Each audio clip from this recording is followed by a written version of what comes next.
This time on Engine Masters, we are living the tunnel ram life. We're living the cross ram life. Which one makes more power? You're about to find out.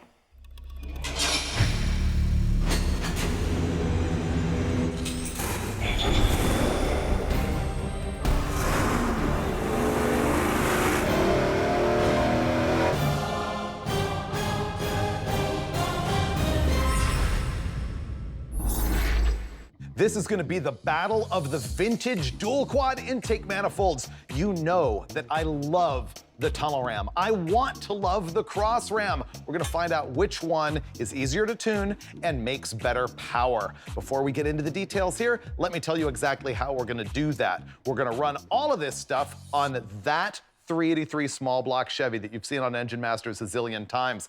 In this case, it's basically just a test motor to show you what these things are gonna do, and we're gonna baseline this thing with another vintage style intake manifold, the Edelbrock Victor Jr. You can still buy those brand new all day long, but they were designed quite a while ago, and they've got small ports for the early cylinder heads, as these do as well, so it's kind of a fair comparison of an older style 4-barrel versus the older style dual quads. So that's gonna be our baseline. Next up, we're gonna run the tunnel ram. This is my personal favorite. I just love the tunnel ram. Let's talk about why it even exists. Cast your mind back to 1959. There was a group of Chrysler engineers called the Ram Chargers that built a car called the High and Mighty. And these guys, during their daytime job, had been experimenting with really long intake manifold runners. You've seen those Chryslers that are big old cross rams like this, like the Plymouth Sonoramic. It's got one carburetor on the other side of the valve cover over here and another one over there, big long runners. What they knew is that long intake runners make torque. Shorter intake runners make high RPM power. So knowing what these guys knew, they made the very first tunnel ram intake manifold on that High and Mighty car. Basically, an intake with a bunch of radiator hoses running up to a log with a couple of carburetors. Now, it worked. And so the aftermarket soon came up with the tunnel ram that people associate with late 60s and all through the 70s and early 80s kind of street machines. But these are actually functional as well. Basically, these are running much longer intake runners than you could on, say, the Victor Jr. And so this thing, while most people think of it as being a super high RPM unit, is actually really good for beefy mid-range torque. And as we proved in the very first episode of Engine Masters, they also can make great high RPM power depending on the combination. The exact manifold that we're using here is a Wyand High Ram. Unfortunately, they only recently discontinued this for the small block Chevy. Wyand still sells them for big block Chevy and Mopar and a few other things, but not the small block Chevy. What you still can buy brand new is the Edelbrock TR1Y, which, if I'm being honest, is actually a better intake than this, but I had it, so it's what we're gonna use, and I love it. But to use this intake, you gotta cut a hole in your hood 9 times out of 10. So the question is, can you make the same performance with a cross ram that will fit under the hood? We're asking that question with this box ram style intake manifold, which is an Edelbrock STR10, made way back in the day, long since discontinued, although you can buy a similar Offenhauser these days. And it's a direct knockoff of the GM factory intake manifold that they offered as an in-the-trunk option for a 1969 Camaro Z28. Now, why would the manufacturer build something like this? Once again, long intake runner length for mid-range power. All they did with these cross rams is take the tunnel ram concept of 4 runners like this standing up, and to make hood clearance, they laid them down and crossed them over. You can clearly see this in the inside of this box ram right here. This is the mouth of the port for the cylinder that's over here on the other side of the engine. So you've got this half going that way, this half going that way, and 2 carburetors right on top, like so. The question is, how is this thing gonna run and drive? I've run these before and I found out that they've got cylinder-to-cylinder distribution problems on the corners, and I know that they've got some drivability issues on making the carburetors work, but will they make power? Will they run as good as the tunnel ram? That is the question that I'm here to answer, because I gotta tell you the truth, I really wanna put the cross ram on my 56 Chevy, because I don't wanna cut a hole in my hood for the tunnel ram, which I know makes me a little bit weak. But we're gonna find out exactly how weak as we fire up the 383 with the Victor Jr. single 4-barrel, and then move on to the awesome tunnel ram, and finally, the big question mark of the Edelbrock box ram. This is gonna be a really fun one to watch and a really horrible one for Brule. Poor Brule. Not horrible for me. I'm used to jetting everything sideways. Well, but here's what I'm looking forward to when we get to the cross ram, is you not being able to go, oh yeah, throw 2 in it, it'll be fine. No, not gonna happen. That's what the whole episode's gonna be about, I think, is tuning the cross ram. But first, single 4-barrel and then tunnel ram before we get to the cross ram. We got the Vic Jr. on this thing. Brule's already got this combo tuned up, so we're gonna fire it up and give you the baseline with our single 4-barrel and Victor Jr. intake manifold.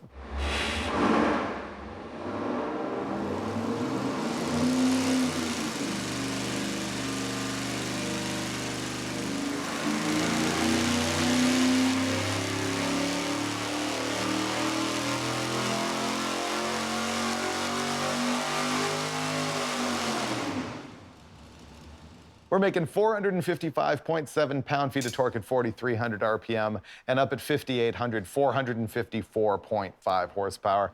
I just want to move on to the more interesting specimens here. I'm not gonna let you. No! Because the first thing I want to do is look at the cylinder-to-cylinder distribution on this thing.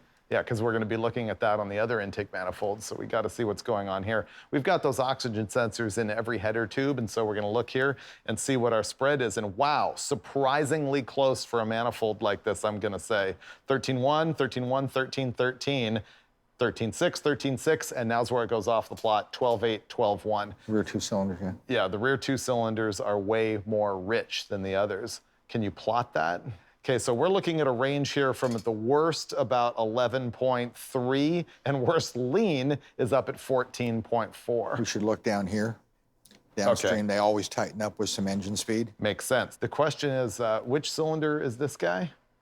It has number 8. Number 8? Yeah, we could possibly You want to pull jet jets that. out of one corner? Yeah. I'm kind of curious to do that because we're going to be doing it on the tunnel ram and the cross ram. Here's what we're attempting to do here. You can see on the intake manifold that there are 2 runners that are feeding cylinders. This one here is cylinder number 8, this one is number 6. Unfortunately, what we're seeing is number 8 is way too rich, meaning it's getting way too much fuel. Number 6 is probably a happy player, so this might go upside down for us. But if you look at this metering block that goes in the back of the carburetor, it's got 2 jets in it. Now, typically, when we make a jetting change, we'll put the same size jet in both of these holes. Right now, we're gonna take just this one out and change it to try and lean out cylinder number 8, because this is the jet and therefore the venturi in the carburetor that is closest to cylinder number 8.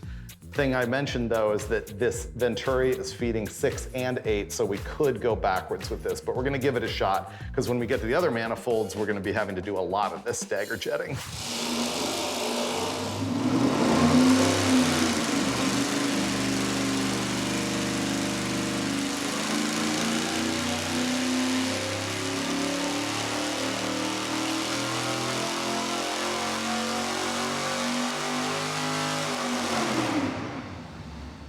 Before we even look at power or anything, we're gonna pull up the air-fuel curves for just cylinders 6 and 8.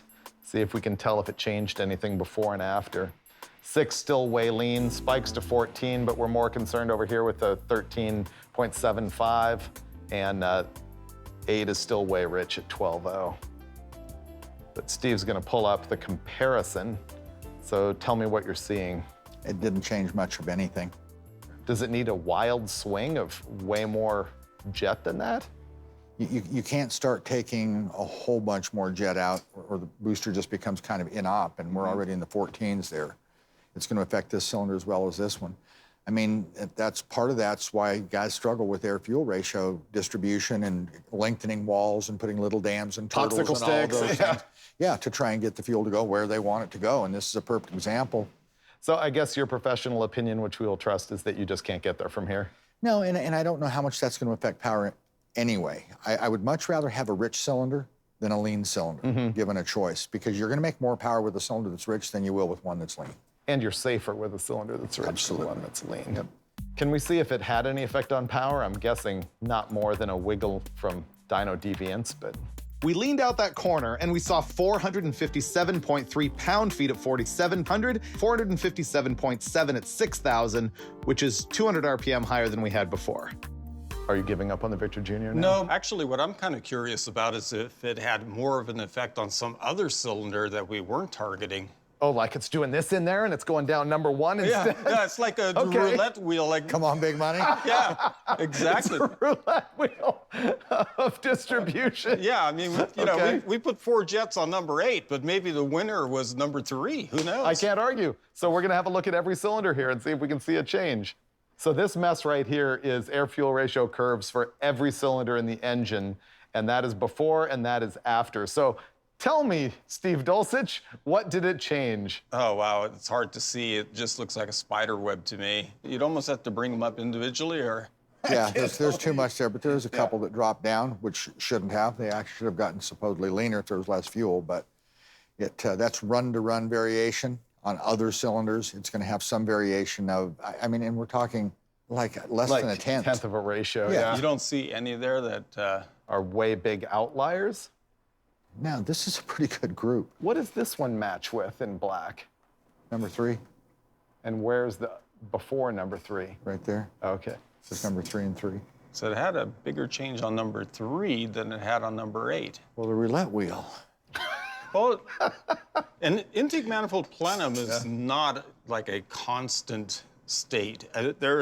It's pulling from various pulses in an uneven sequence all across there, and it's creating all kinds of confusion. But I thought you were the pit boss. Well, I don't know. You could just stroll right in there and solve okay. that. I'll take that. I want to see you with a magnet under the table. Yeah, that's the way I what do you it. need. Okay, so I guess we're officially done with the Victor Jr. because I want to move on to tunnel ram.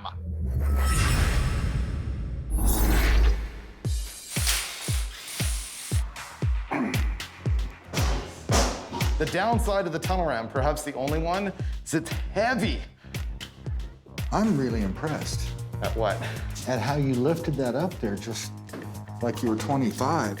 While we were making that changeover, Steve actually did a bunch of research on that Victor Jr. He went and looked cylinder by cylinder at every single one. I was looking for the cylinder that was most affected by that change in the back. On the number right 6 corner? and 8 corner, yeah. Yeah, And and- you think it was number 3. It seemed like it by the information we recorded, yeah. It's 180 Skeptic. degrees away. Roulette wheel, man. Yeah. Could have been. All right, next up, though, we had to make a change here. We ended up breaking the dyno, actually. It wasn't bad, though. We didn't break the absorber, like, you know, the spud shaft or anything like that. We ended up breaking part of the water pump. So we actually had to shift the engine over to Westech's different dyno next door. It's the same thing. It's a 902, right? It's identical. So we feel we're still going to be able to compare results. So fire up the tunnel ram.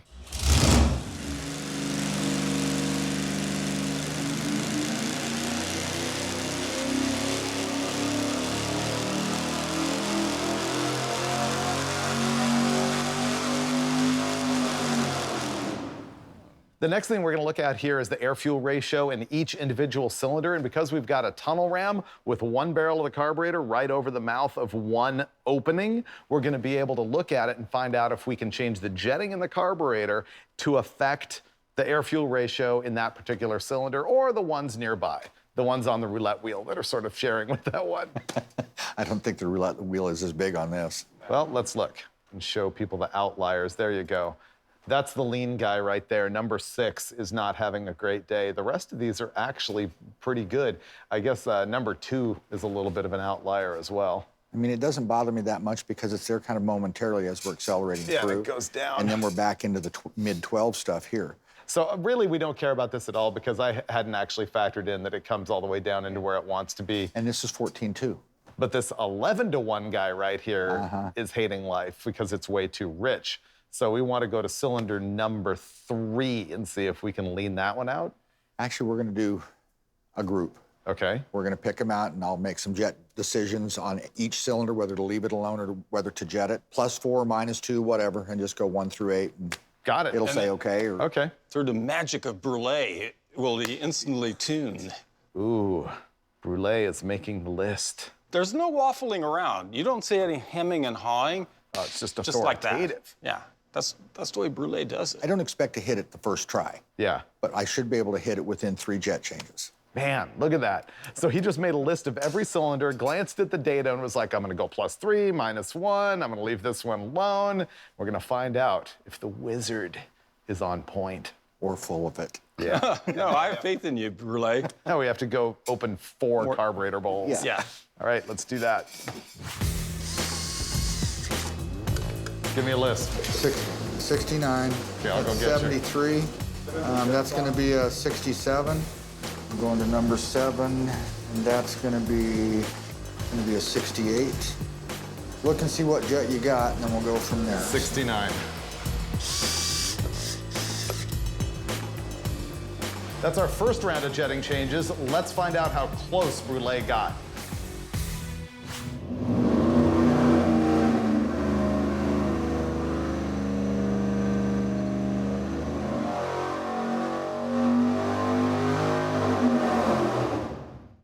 Yeah, it looks to me like we got more jetting to do. Let's go see what Steve's up to. So, do we have to take them all off or just a few? Well, probably all of them.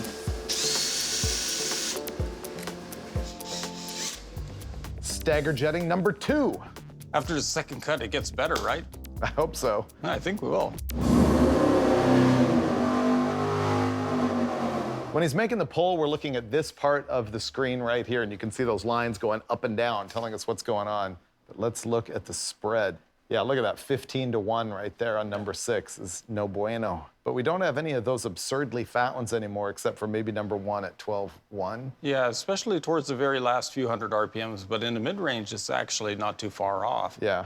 Well, Brule told us it was going to take 3 steps to get this right. Yeah, we're only 2/3 of the way through it. Right. Yeah. So this is only going to improve. Okay, third and final cut, Freiberger. Final? Think so? Who said so? Don't Yes. touch any linkage. He just did that. Don't open the carburetors. We dropped an air bleed into the carburetor. And by we, I mean Steve Brule. So Brule's got a screwdriver with a piece of Gorilla Tape on the end. He's trying to stick the bleed to it, just like a little tiny jet. Little bitty. And for his third act, the carburetor whisperer changed some air bleeds instead of fuel jets. Yeah, and air bleeds will affect the air-fuel ratio, similar to a jet, but Yeah, it's just like more fine-tuning precision. It's tuning the air instead of the fuel, which to Brule is a nuance that just cannot be captured by mere mortals.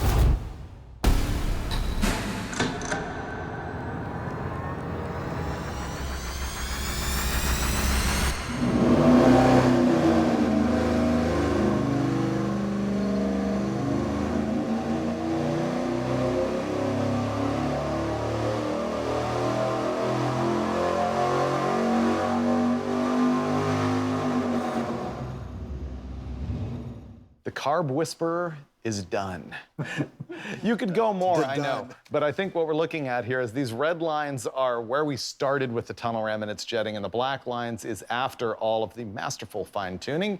And it's a carburetor. You're never gonna get every cylinder absolutely perfect, but you can see the overall grouping is way tighter. Look in here, we got one outlier, but these are all tight, and the red lines are just way all over the place, and especially all the way up at peak power, you can see kind of the same thing. Yeah, and we didn't see a lot of power gain, but what we did see was some cylinders that were pretty scary lean. Yeah. And now we've saved those. It's safer. Yeah. Well, and the thing I'll say is this particular engine is not really sensitive to the air-fuel ratio, obviously, but there's no question.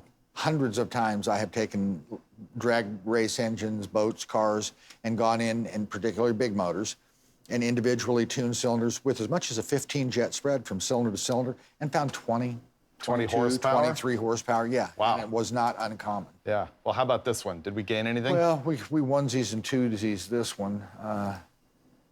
Oh, okay. Yeah. So the black lines here are after the tuning and the red is before, and you can see we definitely picked up power here, a little bit here.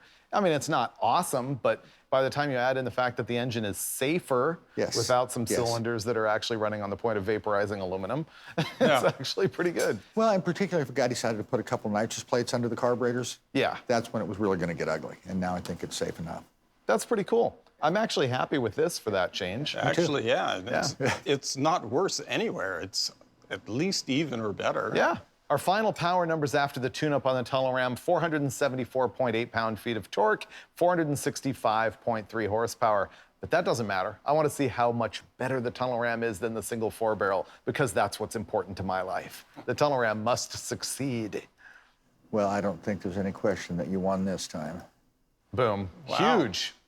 Really huge. Once again, they converge right up there at the top where the runner length is probably affecting something, but that's a huge gain with that intake manifold. You know, when I was driving it on the dyno, those things drive pretty good. They Yeah. cruise at 12.5 to 1. They respond really well. They load at 2,900 RPM at wide open Yeah. throttle. So there's no, I honestly do not see any downside to these. With the exception of cold start, I dismiss people's belief you cannot drive a tunnel ram on the street, Yeah, that's a complete fallacy, I think.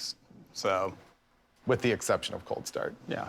So that's pretty good. The question is, does this amount of power overcome the weight difference? Because the tunnel ram is heavier than the manifold, and twice as many carburetors is heavier. If it had aluminum carburetors, it wouldn't be as bad. Yeah. Next up, the cross ram. Is it better than the tunnel ram? Is it worse? Is it a tuning disaster? Stay tuned. Pull the carbs. Okay, so next up, I'm gonna go grab those carburetors and put them on the cross ram, while these guys are removing the tunnel ram. But one thing I can do with great precision is drop an intake manifold. Okay. Bolt her down.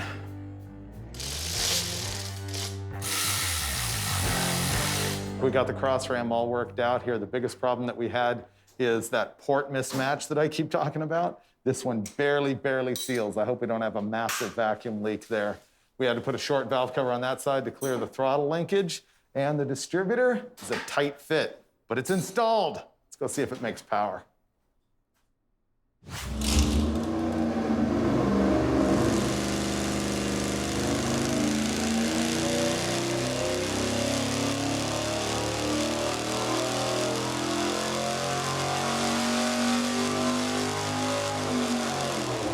I don't know what you saw, but our mind was blown already.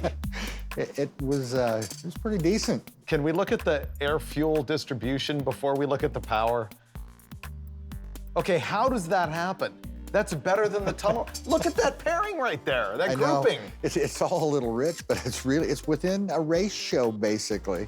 And that's with the jetting and the air bleeds all over the map in those carburetors. Yeah, because we figured, well, we've got to work on them anyway, so let's just start. And, well, apparently it's identical to the tunnel ram as far as jet requirements. Well, except for this guy, number 3. But Maybe figured that's I'd got a have to fix that. really lean jet somewhere in a corner that doesn't really want it. See, because we just plopped those carburetors right on there with jets all over the place. yeah, that one might have the number 63 in it, but like, how do you know which jet is reaching that cylinder? Because that's number 3. I was looking at that intake and I thought the corners were gonna be garbage. Number 3 is directly under a Venturi, directly under that one right there. But we don't know what the jet is in that particular hole. I'm going to say what jet is in number 3 and put everything there.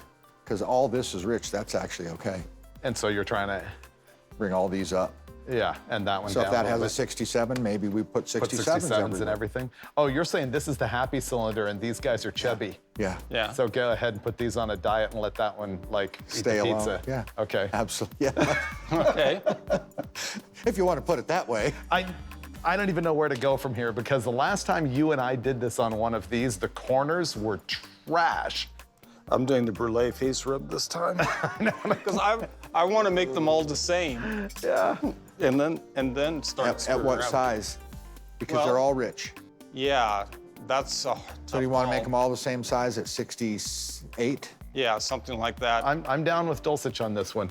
I have the fog theory. yeah. I'm just going to have the I don't know theory. and I'm rub just my going to head call some it the more. fog of reason.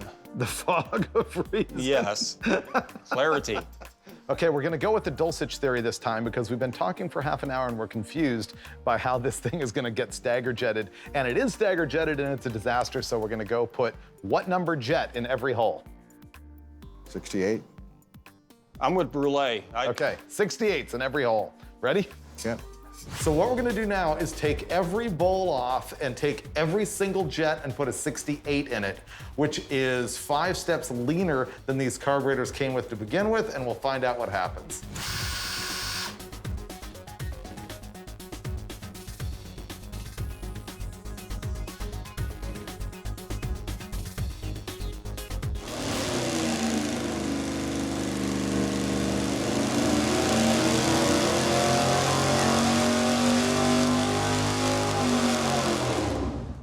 That was pretty good.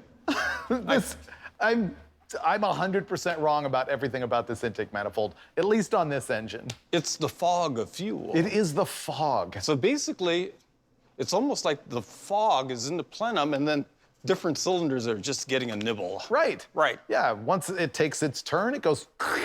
Yeah, there's Then no... the next guy goes. Yeah. Yes. Your opinion, please. Let's look at air fuel. I don't want to look at power yet because I'm already blown away by the air fuel. I want to look at power later. Ooh. Much tighter and no big outlying cylinder. The range here is 14 to 12. This is just one at the end. Well, I'm looking like right here. Yeah, right Yeah. here. It's literally better than most of the modern single or dual plane single four barrels. It's really surprising. How is that? Can we look at this versus before when we had the jets all over the place? Won't matter.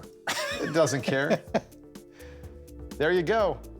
Yeah, we leaned it out a little bit. The black lines are the most recent pull. The red lines are with the jumble jetting, and we did lean it out just a hair. Okay, I still don't want to look at power. I want you to finish jetting it and then look. You say finish jetting it, but I still don't know exactly how to get to number 3. It's still lean. Yeah. So, what I think I might try to do, jet the front up, or I can air bleed it real quick. That would be a quick change to see if we can affect it. The whole front of this one? No, it was... Because that'll affect 1 and 3. And 1. Well, I don't think it's that defined. No, because it's There's 2 ports over here and 2 venturis over here. It's the fog. So, yeah. It's totally the just fog. not that defined. So here's my analogy on how this intake manifold works. You take the lid off, it's a big open box, right? It's just like Dulcich with the guacamole at lunch. You know how you bring the big styrofoam container of guacamole and he's just face first into the guac? It doesn't matter where he's pulling from, he's all over the guac. I like the guac. I know, that's what this manifold is doing. It is the Dulcich guac face intake manifold. So what are you gonna do about jetting the intake manifold? You know. You're gonna bleed that one? Yeah, I mean, that's the quickest way to find out if we can do something over there. So we're gonna try and make this better with air bleeds. He's gonna put a smaller air bleed in, which is less air, which means a richer mixture. It'll richen it up. Yeah, and because what we're targeting is trying to make number 3 a little bit richer. Other than that, it's like good. Once again, if we didn't have this data, we'd be super happy right now. Yeah, let me go put some fuel in it. Number 1 and 3 cylinders actually enter right over in this area. So what we're doing is trying to add fuel to these 2 venturis, and we've done that with a high-speed air bleed. We're just trying to, when you reduce the size of the high-speed air bleed, it restricts the air, increases the signal at the jet. So it'll richen the mixture over here. It'll be more gas versus air. And we're just trying to see if anything that we can do to the front of this carburetor, these are the 2 closest ports, to see if we can affect any sort of air-fuel ratio change. We've got 1 cylinder, number 1, that's actually rich. The other one, number 3, which is lean. It's going to be tough to make them balance, but we're just right now looking to see if we can have some effect.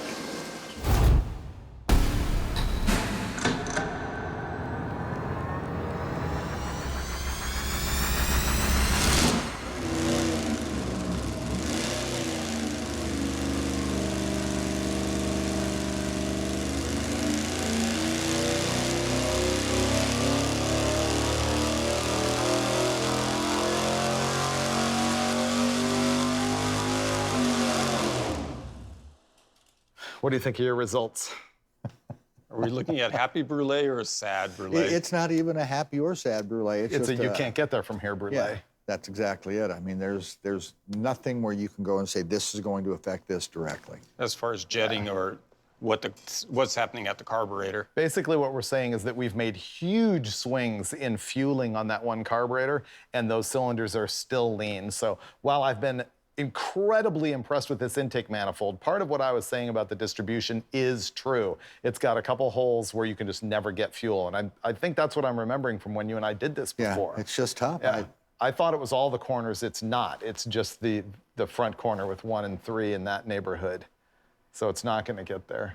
Well, and by fattening it up, we helped some in the mid-range, it looked like, but it already wasn't horrible there. But that right at the end of the RPM curve, it just starts trending lean. Well, here's something to consider, guys. Huh.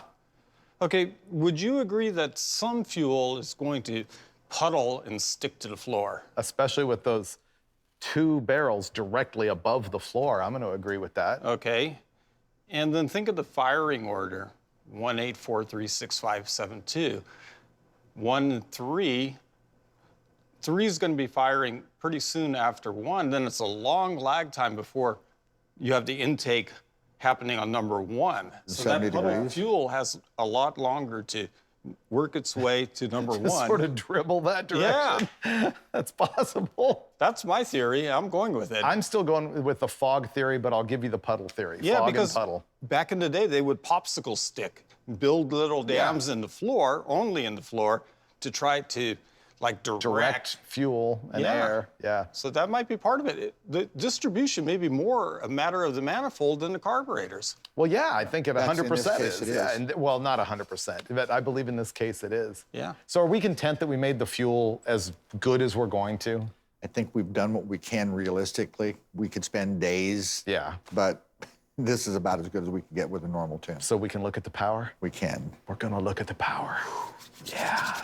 Because I think it's also surprisingly good. I can tell you positively that it's surprisingly good. Before we look at power, I'm gonna tell you the distribution is still way better than I expected.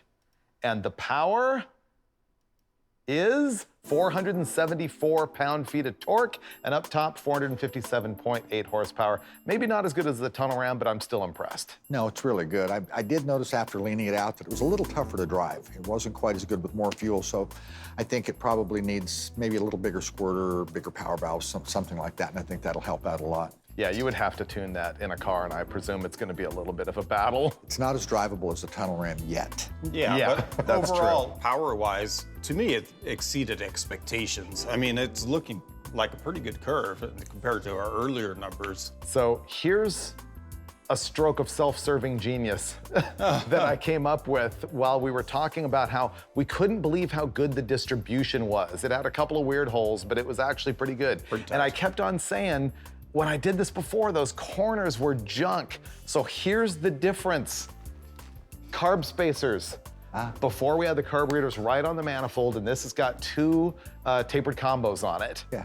And so what if that raising that Venturi another inch off the plenum floor actually helped the fog of guacamole instead of having it like bounce or do who knows what. And the radius of a tapered combo too is going to help it make a turn. Maybe. You know, that's possible, certainly. So I think that's possibly the reason, not a guarantee, but it's a bench racing reason why it might have been different. I agree. We'll call it the Freiberger hypothesis for Okay. now. It is a hypothesis, not a fact. So in conclusion, what do we actually know here? I think we know that the Victor Jr. is the wrong intake manifold for this engine.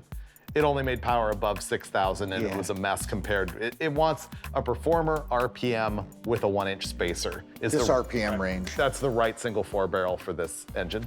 Second of all, what do we know about the tunnel ram versus the cross ram? The cross ram looks cooler. It looks way cooler, but does it make more power? We need to look at that. Well, we're about to find out. Yep, so this is gonna be a comparison of the tunnel ram versus the cross ram. And now we know that the tunnel ram is a better unit. So the red lines are tunnel ram, the black lines are the cross ram. They are remarkably similar from 3,300 RPM all the way up to when the torque and horsepower cross over at 5,250, and above that, the tunnel ram takes over. You can justify it with power, but not with good looks. Okay. Yeah, and it's not like you're talking about gobs of power, because the difference between these two manifolds is nothing compared to the difference of either one of them compared to that single plane we tried earlier. Right, exactly. So.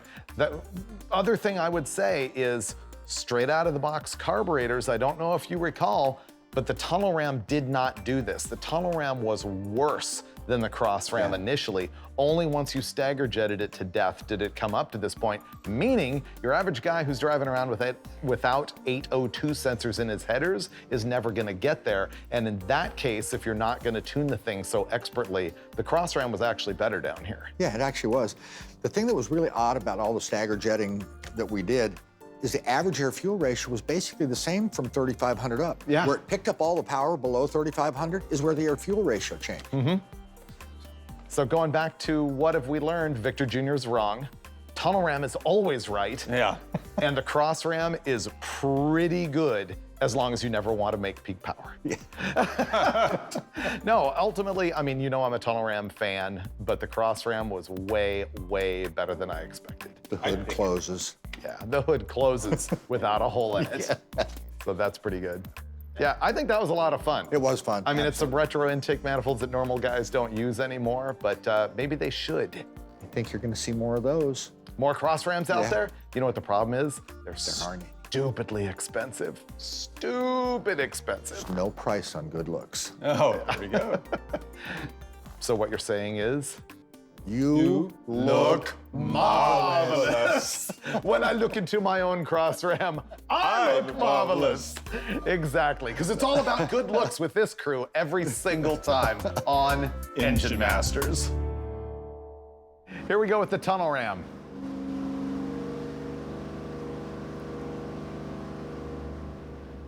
Now it really feels like I'm watching it on TV. This must be what the audience feels like.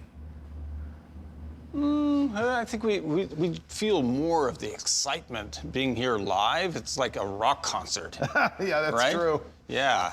Right now, though, it's like standing in the parking lot while the opening act is just finishing up. That's exactly, yeah. Right? Here we go.